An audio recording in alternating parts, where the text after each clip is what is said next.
Hey everybody, in today's interview, we sat down with Matt Maher to hear all about his story, his new music, and tips he has for worship leaders and worship pastors that want to continue serving for a long time in the church. This was an awesome interview. We loved hearing his thoughts and insight. Enjoy. What's up, everybody, and welcome to this week's edition of Loop Live. My name is Matt McCoy. I'm the founder of loopcommunity.com, and I'm the host of the Loop Live show. And today, we've got a very special treat for you. I'm excited about this interview because as a worship leader, this person's songs have influenced me. I've led these songs over and over and over and love them. He's the songwriter of Lord, I Need You, Because He Lives. One of my personal favorites, throwback a long time ago, Your Grace Is Enough. I remember that one a lot when I was first started leading worship. And so today we have the one and only Matt Maher, artist, songwriter, worship leader. I'm really excited to talk to him about his journey. And so wherever you're watching, if you've got questions for Matt, type them into the comment box. If we get some good questions, we're going to actually answer them live. So type them into the chats wherever you're watching from. And buckle up. Here we go. Let's bring in Matt. What's up, Matt? Hey, Matt. That was easy. Yeah. Whoa. Should I look at you? Wait, can I look at you this way? I should look at, hey, Matt. Yeah, two Matts. Two Matts. So where are you coming to us from? I when we were setting up, I saw it looked like a studio. Is this like a studio in Nashville somewhere, or is this your house, or what? This is a studio writing space that behind my house that has been in evolution for 8 years. So wow. Started out, so we live in East Nashville, kind of the northern part called Inglewood. That's I say where hipsters get put out to pasture when they start having kids. And the house that we bought, there was a building behind the house that was like a machine shop. And so it kind of turned into a detached garage with like a guest room for grandparents when they were visiting, and then there was kind of a big room for me to write in. And recently I just did a renovation and kind of made a control room. So it's kind of brand new. I'm just like still can smell the new paint kind of a thing, but that's a game changer to have a space you can go away from kids, out of the house, and it's not too far. Yes. Go in and get a cup of coffee, come back. Yes, about 40 feet. So, but that separation is really, really, it is helpful. And it's helpful not just to get away, but it's helpful to step away. Honestly, in the working process, one of the hardest things to do sometimes in the middle of writing a song or trying to flesh out an idea is, to step away to help get ready for dinner. To trust that the creative idea is still going to be there after you have to put down your kids for bed. But it's also a good test of faith in a way, I guess. So when I was introducing you, I said artist, songwriter, and then worship leader. Would you call yourself a worship leader? Oh yeah. I mean, I think if anyone has a gift of music, I mean, part of being a Christian is being a worshiper. And I think some weeks I look at my kids and they're leading me. But I do think that there is something about recognizing that you have a gift and you have a proclivity for gathering people and pointing people in a direction or facilitating everyone facing in a direction. And so I think I think the context of what you're doing determines how you do it, but I think what you're doing is it's kind of the same thing. If that makes any sense. It totally makes it. Yeah, it's awesome. Can you give us just a little of your background? Like, how did you even get started doing music, leading worship? Yeah. Well, I've been playing music my whole life. I was born and raised in Newfoundland, Canada. When I was 20 years old, my parents got separated. My mother was American, and she moved back to Arizona to be with her parents who had retired in northern Arizona. So she got a job teaching in in the Valley in Phoenix, in the East Valley, which is Tempe, right by Arizona State University. So I switched universities, got accepted into Arizona State, and had to spend a year getting residency. And while I was doing that, I had a cousin my age who was going to Arizona State or U of A in Tucson. But I spent about a month when I first moved hanging out with her and all her friends, and they all went to church. And most of her friends were part of a Catholic charismatic community. And so I kind of hung out with them. And, I'd been away from church. I was born and raised Catholic. So to me, just the idea of Christianity in general was crazy. Uh, so so then the charismatic portion of it didn't seem that crazy.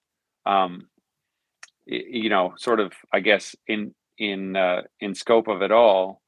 But by the end of the summer, early into the fall, I was going to church again every week, and there was a very active youth ministry program called Life Teen, which is kind of like Young Life in the Catholic Church. And I started helping out as like a volunteer, and then the music director at the parish heard me play piano and was like, "Hey, we have this youth service on Sunday nights. Do you want to start playing?" And so I said, "Sure." And I ended up kind of being part-time there for a year and a half, and then ended up at a larger church in Mesa, Arizona, and worked. So I worked in local church ministry on and off for, my goodness, the better part of 15 years, maybe, 14, 15 years. And that's all I did. I just was a music minister at a church. So I graduated with a jazz performance degree in 1999. And around the same time, the church hired a new youth minister. And he came from Louisiana. And he's like, "Hey, I want to start a Bible study, and I want you to lead worship." And this was 1999. I was graduated from college. And so I'd had a conversion. I'd given my heart to Christ. I was involved in ministry. But it was, a lot of the music stuff we were playing was pretty liturgical, or I was trying to write songs and to play in coffee shops. But then along came this friend of mine who became one of my best friends, and he said this different thing of like, "I want you to lead worship." And I'm like, "Well, what's that?" And then he sort of described it, and I was like, "Oh, it was the thing they did at the charismatic prayer meetings. That's what you're talking about, like the singing of songs and then spontaneous praying that happens in between, and specifically asking for the presence of God, the Holy Spirit, to do something, to transform hearts, to illuminate minds and consciousness, like to convict hearts to the reality of God, or the need for repentance, or just a spirit of worship." And so I started doing that. It was a Monday night. It was a Bible study with like 40 kids, and I'd wheel a projector across the parking lot of the church into this house, and it was a projector with like the bulb, where the bulb was more expensive than the projector. Yep, I remember And that. I had transparencies, and I needed music, so I went to a Christian bookstore, and I found a Passion CD, and turns out Integrity was sending Paul Baloche albums to one of my mentors, who's also a music minister. And so, yeah, I started singing all those songs at that time, just like everyone else. And then I heard the music of Delirious around 2000, and I think that it was Mesomorphos, that album, that just sort of it unlocked my imagination to the possibility of, oh, maybe this is what I'm supposed to be doing, because I wanted to do film scoring. And so that's when the writing piece of it started. But I think the first piece of it started was driving around in my car listening to live worship albums, and then trying out the stuff that they used to say in between songs, trying it out on this Monday night Bible study. I didn't have a clue what I was doing. I didn't have a band. I didn't have anything. I just had me and a guitar and, 20 to 30 high school students. And that's kind of how I got started. So you answered a little bit of my next question, which is, so what was it that you always thought you would be doing? Was it being an artist, songwriter? You mentioned for a second there that it was a film scorer, which is interesting. Yeah. Film music was what I wanted to do. I actually didn't really think I had still don't think I necessarily have the best voice in the world. It's loud. I know that much. I've been I've been told a lot by people, "You have a very loud voice." Um, it's like I have 2 volumes, that's it, on and off. Yeah. But, Yeah. I think for me, I think it was the Malcolm Gladwell principle of the 10,000 hours of mastery. I sang at church 3 nights a week, and it was in the process of singing these songs over and over and over again that I found my voice, and I mean that in every sense of the word. I spiritually found my voice. I think I psychologically found my voice. I think emotionally I found my voice, and musically, I think I found the place where my voice sounded the best, sounded the sweetest, and Hmm. it's all those things, you know.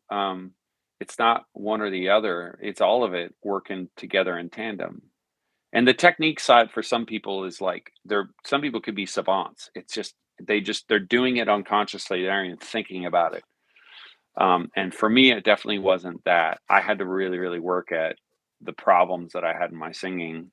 But eventually, yeah, I found my voice, and then from then, I think once you find your voice, it starts shaping your songwriting for sure. So when did you start writing your own songs? It was pretty early on. I mean, honestly, when I moved in 1995, and I remember 1996, I was trying to write a retreat theme song for the youth group at this church I was at, but it was really bad. And and you know,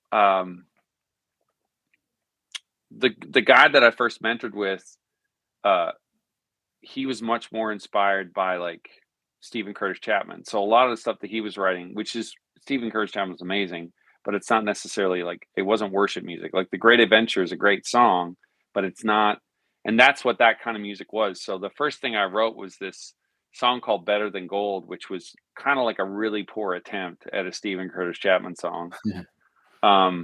Because I didn't have his voice, and I'm not Stephen Curtis Chapman. That like what makes his songs so great is him. It's the combination of his heart and his voice and his talent. Blah blah blah. So 1995, I started trying to write like songs out of my faith, and I think 2000 was the first time I wrote a worship song that felt felt like me. It was more liturgical. It was a song called "Love Has Come," and I wrote it for the theme of Advent and Christmas. And it was kind of this Celtic thing, so it had a bit of a river dance flair. Um, and it, and I think that was kind of the first steps. That was the beginning of it, and um, and then it's the refinement process. You got to write a lot of bad songs before you write a half decent one. And we actually have a question that just came up about songwriting, Yep. and it is, how do you determine when a song is actually finished? And this is actually something that I've experienced too, because I write worship stuff, and you can kind of just keep going at it forever and ever. But when is it actually done? Like, when do you stop tweaking lyrics? When do you say, let's put this in the Well, books and move on? yeah. I mean, I think now they get stopped. Now they stop when people sing them at church because there's a electronic account of it. Yeah, that's What I true. would say is, I mean, this is a great example. Your grace is enough. I wrote that song in spring of 2003. So next year it'll be 20 years since I wrote that song. And I didn't record it until August, July or August of 2003. And or no, it might have been this year. It's a little bit hazy. At the time I was going through a treatment for hepatitis C. Oh So wow. I have like a brain fog over 2 years Yeah, of my life. I don't really remember. There's gaps. yeah. But I'm pretty sure I wrote that song in the spring of 2003 and then recorded this album. But one of my mentors kind of helped me A&R or choose the songs for the album. And I had written the song and I was singing it at a weekly worship night. But the song at the time, the pre-chorus was the chorus, and the chorus was the pre-chorus. So I made a demo of it, and it was like, great is your faithfulness, O God, with Jacob. You wrestle with the sinner's restless heart. You lead us past the waters and rivers. Nothing can keep us apart. And your grace is enough. And your grace is enough. Like that was the pre-chorus. And then the chorus was, So remember remember your your people. people. Yeah, Yeah. remember your children. Remember your promise, oh God of salvation. And he just said to me, he goes, look, I think you need to switch those two things. He goes, Hmm. this is free advice. He said, you can take it or leave it. He said, but if I was you, I would switch those. And I'm like, really? He's like, Matt, you wrote, that's an amazing chorus. He goes, I've never heard someone sing your grace is enough in a song. Yeah. That simply. So I switched them. Yep. And I switched the melodies, the chord progressions were the same how they were at the time, which the chorus of that song, the chorus used to be a big walk up. And then and so that's a great example of like that song was written, then it was changed, then it was recorded, then Chris Tomlin heard it, and then him and Ed Cash changed the chords on the chorus. Didn't they change the lyrics To too? They took out God of Jacob. Okay. Uh Yeah, I thought I remember there being something different about in the verse. yeah. And it I remember calling Chris. We had only talked 2 other times. And I look back now and I'm like, he was incredibly gracious because, I knew, okay, this is a really big deal. Like I Yeah. have this sense that like there's a new doorway opening in my life that I'm gonna walk through. Hmm. But he basically said, he goes, hey, I want to change the verse to great is your faithfulness, O God, you wrestle with the sinner's heart. And take out God of Jacob and wrestle with the sinner's restless heart. And at the time, the reason why I wrote God of Jacob was because I'd been going to a Bible study and talked very specifically about God reveals aspects of his nature, specifically through specific relationships in the Old Testament. So Yeah. the way he is with Abraham is different than the way he is with Isaac, is different than the way he is with Jacob. And so for me, tying that God of Jacob with Paul's encounter with Christ and him saying, my grace is sufficient for you in your weakness, like it was very specific. Yeah. But Chris was like, I just think it sings easier. Yeah. Yeah. So, and then I think the changes on the chorus really do. Like when I first heard that, I was like, oh yeah, no, that really helps. And Yeah. still to this day, I struggle with maybe it's the film scoring side. Sometimes I want to put too many chord changes in the song, Yeah. and sometimes a lot of times less is more. So I'll tell you, Matt, I have played that song. I can't even tell you how many, probably hundreds of times. I feel like just looking back when I was a teenager leading worship, I maybe have played that song more than you have. No, probably not. I But don't know. I've played it. Yeah, you probably played every night you play, but I just can't even. That's probably the song I've played the most as a worship leader, I think. Yeah. And it just had a huge impact, I feel like, on my worship leading. It was a huge song too, like in the early 2000s. How do you get songs that you write? And maybe it's different for you now, but back then, when you were a brand new songwriter entering the scene, how do you get songs that you write in front of someone like Chris Tomlin? Or how did you get your songs even noticed or heard? Yeah, I mean, what I would say is I couldn't have orchestrated that if I wanted to. I mean, the week we sang it the very first time at my church, so I'd written it 6 months earlier.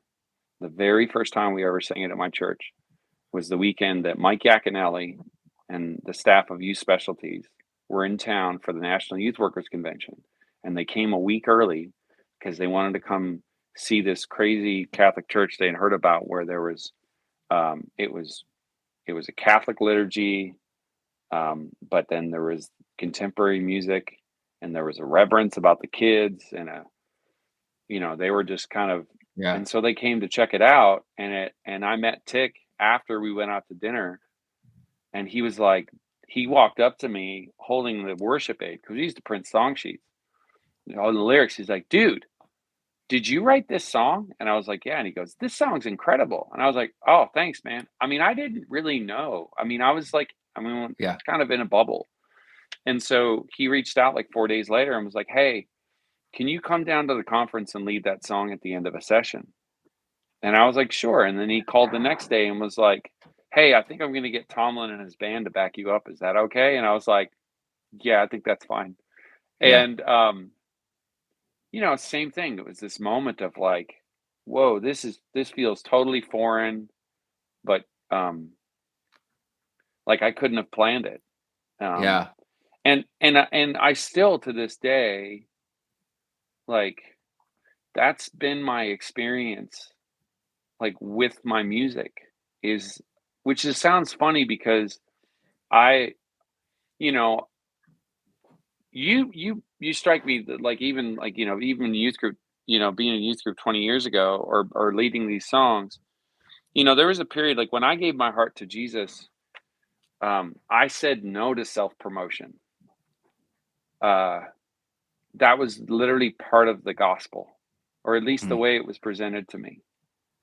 I've decided to follow Jesus. The cross before me, the world behind me, Hmm.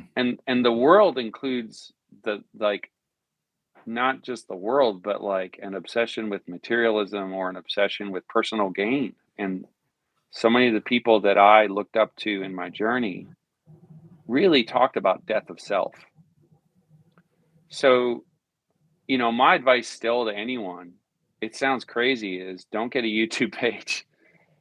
Don't spend your money on Instagram. Root yourself in your local church and get lost in the presence of God. And do the work. Do the hard work of prayer, but also the work of being as a songwriter. Like it's really hard to work on your craft as a songwriter if you're constantly obsessed with your numbers Hmm. of who's watching, who's looking, how is this happening? Because what I'll say is looking out into the church, when somebody writes a great song, it has wings built into it.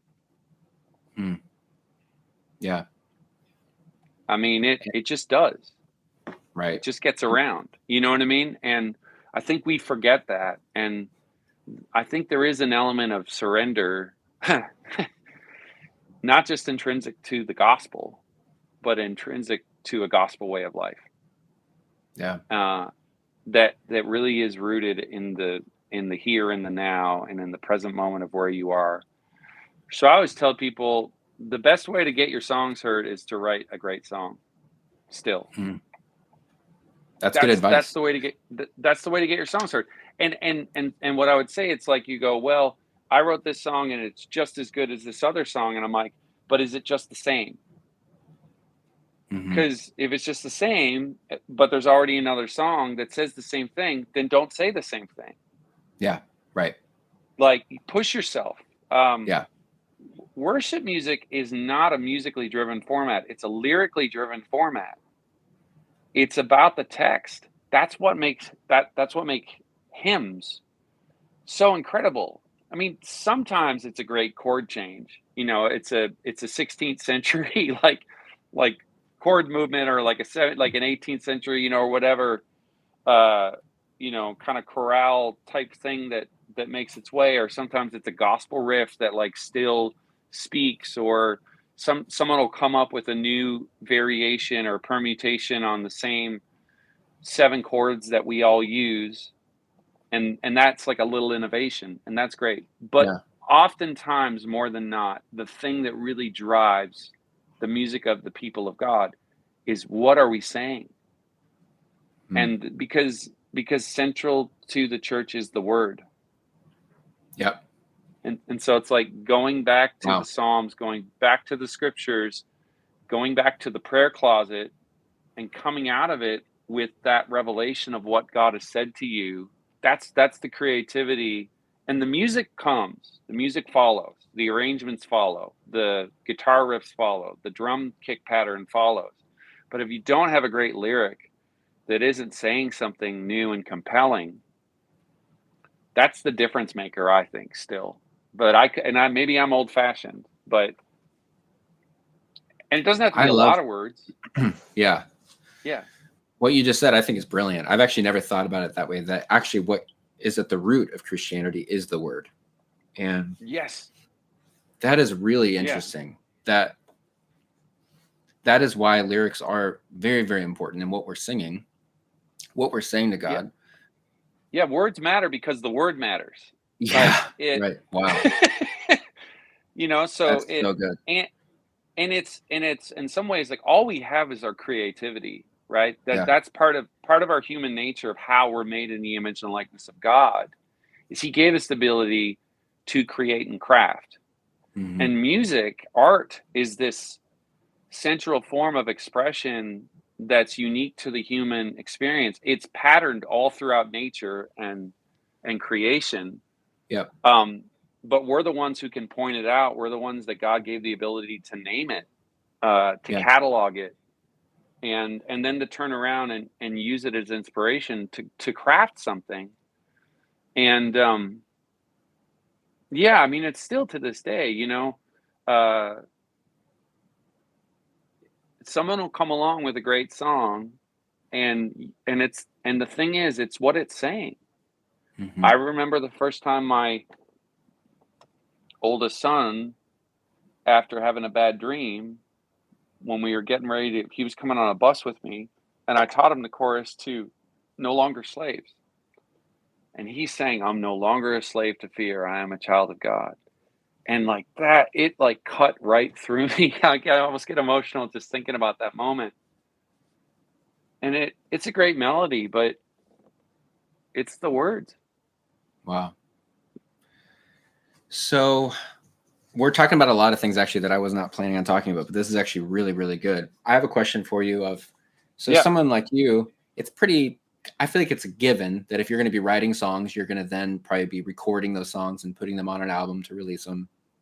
Mm-hmm. But what about someone who's not an artist? Maybe they're wanting to be an artist, but they're not. And they write worship songs.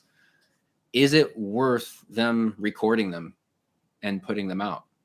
Or is it more of like, no, just write songs and then just see if your church likes it? And you know what I mean? Or is part of the work actually, putting some money into it and making an album and recording it, releasing it on Spotify? I think the work always, as it pertains to the church, I can't speak for the rest of society or the music industry, but I do think a pattern that would be beneficial would be that primarily someone in a local church would look at their gift primarily as to serve the local church. And not for the whole world. Every time I wrote a song, early on, I wasn't thinking about people in different countries and different languages. I wasn't thinking about CCLI. I wasn't thinking about some massive church, finding the chorus and wanting to rewrite the verses or like whatever, speculative story. I was literally thinking about specific people that I knew, that I played at their wedding, or I played at a baptism, or I played at a funeral, and then someone got cancer, or someone's marriage was on the rocks, or someone was struggling with addiction. And Mark Hall from Casting Crowns, still so many, he does there, a lot of their music isn't necessarily, corporate worship music, but everything that he writes comes out of his experience in the local church. And I think that that it would be great for people who are starting small and they're wondering where to invest their time in their gift. Like I said, I can't tell you what to do, but spending money on a recording and all of that versus investing, because that's, we tithe our time, we tithe our talents, and we tithe our treasure. And spending on a money and recording, it could be that God wants you to help support the lives of an engineer and some studio musicians. I'm not going to tell you not to do that. Yeah. But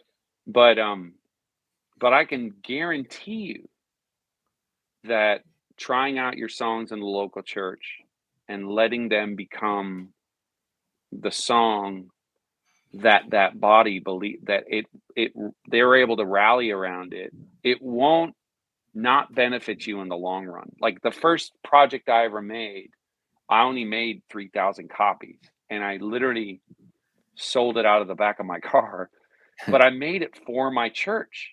That's who I made Yeah. it for. I wasn't, and it was because people were asking me to. It wasn't like I had a laptop and I had all this technology. And because if I did, I probably would have been tempted to do it. And because I didn't, I think that process of self-denial and kind of praying and having someone speak into it, and the barometer we set was when when every week after church someone is coming up to you saying, when are you going to make a CD? It's like, then it's time.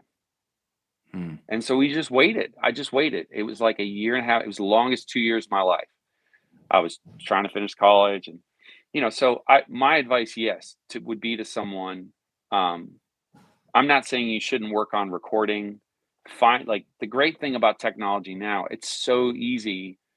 I mean, I became best friends with GarageBand and then Logic.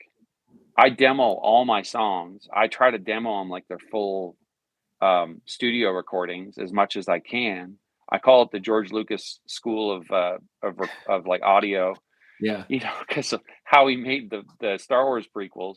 It, like, I try to like come up with guitar riffs. I try to come up with band arrangements. I try to do all that stuff as an exercise of my creativity. But when it comes to worship music, I still think the greatest test is you should absolutely sing it at your church. And if you can't hear anyone singing, Yeah. I let it speak to you. Yeah. It's a great barometer. Yeah, that's so good. It is a good test. Yeah. All right, sticking on the subject of songwriting, we actually have another question that came in so is there a certain amount of time you let a song sit unfinished? So, you start writing a song, maybe you get like 3/4 of the way through it, you can't come up with the bridge or can't come up with the verse. Yeah. How long will you let a song like that sit before you finish it? I mean, I have 2 songs right now. And one of them, I know when it gets done, it's going to be a really, really great song, but it's just not done. And I started it during the pandemic, and I just haven't finished it. And a lot of it is trust. It's just sort of saying, well, that's not done yet, and it's not time for it to be done. Yeah. It's, for whatever reason,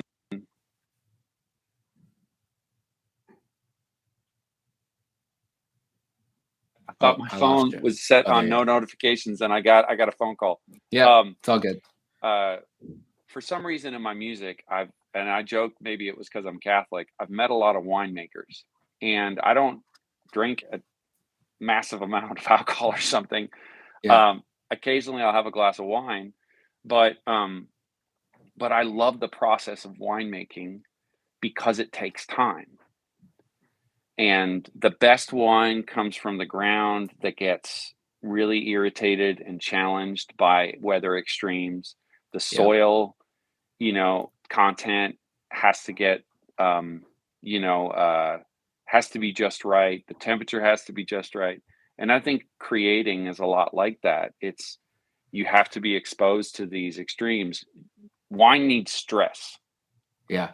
Stress it changes the grapes. And so I think stress is an inevitable part of life. And I think, particular to the creative process, sometimes you have to sit in the tension of wanting a song to be finished and also having the humility and the objectivity. You have to check your ego at the door and just say, it's not happening right now, so I'm going to walk away. And there's a million reasons why I want it to happen, but it's not happening. Yeah. And so I have to acknowledge that.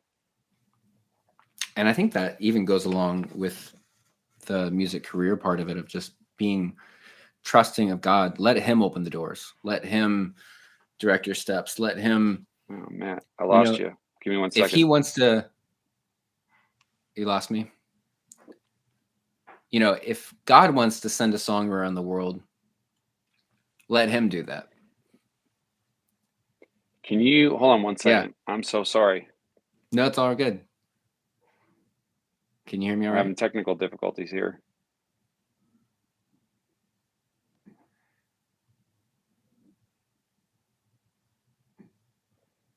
Check 1, 2. Can you hear me? Testing.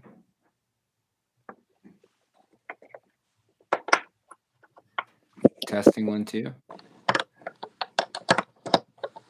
AirPods. Hey, can you hear me all right? Yeah. Can you hear Okay. me? How about now? Hey. Yeah. Isn't it funny? AirPods are a little bit glitchy sometimes. I've noticed that. I was just saying, I think that it goes along with the whole, what we were talking about earlier too, about just music career and just trusting God to open up the doors. If he wants to send a song around the world, let him do that. I think it's Andy Rozier. I've heard Andy Rozier talk about just like, there's just some songs that like God, like just breathes air into and it goes all over the world. Like a song like Revelation song or The Blessing, right? Like just exploded everywhere. And no person could have just made that happen. Like it was just God's like, I want that one. I want the world to sing that song right now with what's happening. And I think that it's patience and trust. Trusting that God is going to be working through you. So I think, Matt, we've taken up so much of your time already. We totally went a very different direction than I was planning on. But to close this, I'm wondering, my last question for you is related to worship leaders. We talked to a lot of worship leaders at Loop Community who, they're in the trenches all week long, kind of like you were, for 15 years, you're at a church. You did that for a long time. You've been doing this for a long time.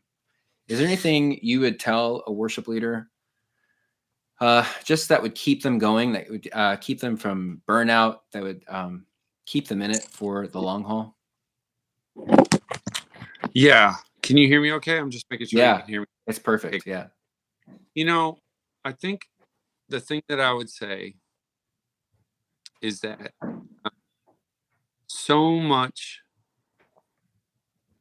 of the creative process, I think, when it comes to specifically the church, it's about learning to cultivate a heart that sees kingdom significance in small things, in insignificance, in self, in and so much emphasis is spent or focused on being in front of people, and I really do think that that God's heart is always towards. I was literally having breakfast with another songwriter this morning, a friend of mine, and we were talking about how at the heart of being a great worshiper is a heart of meekness. And I think even as a leader, embodying, for me, wake up every day and to walk into a room and to not gravitate toward the most talented, the most successful, but to find the person who's basically asking, why am I there? Because I know how that feels. And I think embodying that as a leader in the way that we serve our churches, in the way that we minister to our worship teams, not when we're on a platform, but when we're about to rehearse, after, when we're winding cables, when we're talking to people. And I'll say selfishly as the songwriter, like, you have no idea when the spirit of revelation is going to strike. And if you basically only look at, as my songs only come from this narrow band of living versus the entirety of my life, which includes the entirety of my service to my local community, you're depriving yourself and you're depriving God of opportunities to speak to you. I can't tell you how many times as a songwriter, somebody said something or something happened in the middle of church, and it was the most unlikely time for a song lyric to pop into my head, but it popped into my head. And the reason, I think, was because I was fully abandoned to the need for that and just present to the moment. And it was the combination abandonment and meekness towards God, and just being totally present to humbly serving. That I think God, I think He honors, and I think it makes you more available to the Holy Spirit. Yeah. That's so good, Matt. I appreciate it. I really am thankful that you would take the time to talk to all the worship leaders at Loop Community. We went a little longer than I had promised you. You're but totally fine. This was good stuff, man. I mean, I feel like I could just keep on going, but I actually really like that we kind of went this direction with songwriting, because I know there's a lot of worship leaders who are really dabbling in that, interested in it. And so I just appreciate you sharing your heart and your story. And thank you for all the songs that you've given worship leaders to lead. It's awesome. Can I say one more thing really quick? Yes. I just want to say, like, I know there's a lot of people interested in songwriting right now. And what I would tell you is that the more you just grow in your capacity, in your heart as a worshiper, just for the gift of worshiping God, songs will come. But if you try to make your songwriting come first, eventually your well is going to run dry, and you won't understand why. And the reason is because you put the cart before the horse. Songwriting as an overflow of a prayerful, worshipful heart. God desires, not even He desires our worship. There's a prayer that says, "You have no need of our worship, but our desire to praise you is it in and of itself a gift to us." And it's out. God knows He's trying to teach us a pattern for living, that if we live a life of worship, out of the overflow of that comes the creativity for whatever field or endeavor we're doing. Oh, I love that. Matt, thank you so much for taking the time. Thanks for sharing your wisdom, your heart, and your songs with the church. Huge impact you're making. So thanks. Hopefully we'll get to connect again soon. Thank you so much. Yep. See ya. All right, you guys. Really great conversation there with Matt. I got to say, I love being the host of Loop Live, because I kind of see it as I get an hour of personal coaching as a worship leader songwriter. And I think it's awesome because I get to ask all sorts of questions that I'm personally very curious about myself. And that was a really great conversation. A lot of really good stuff in there. Whatever it is that you're going to walk away from this conversation with, type it down in the chats, wherever you're watching this, down below on Facebook, YouTube, and write down what is it that you took away from this conversation with Matt. And of course, if you have not listened to Matt's music, make sure you go check him out on Spotify, Apple Music. We also have all of the multi-tracks available for Matt's songs at Loop Community. So make sure you go to Loop Community, look up Matt's songs, grab them. He's got a new song called Leaning. Make sure you go check that out, listen to it. We didn't get to talk about that song, but make sure you go listen to it. And as always, thanks for joining us at Loop Live. We'll see you soon. Hey guys, this is Matt McCoy. Thanks so much for tuning into today's podcast. We're trying to provide content that's really helpful and meaningful to you as a worship leader. So make sure you hit the subscribe button to stay tuned for more from Loop Community.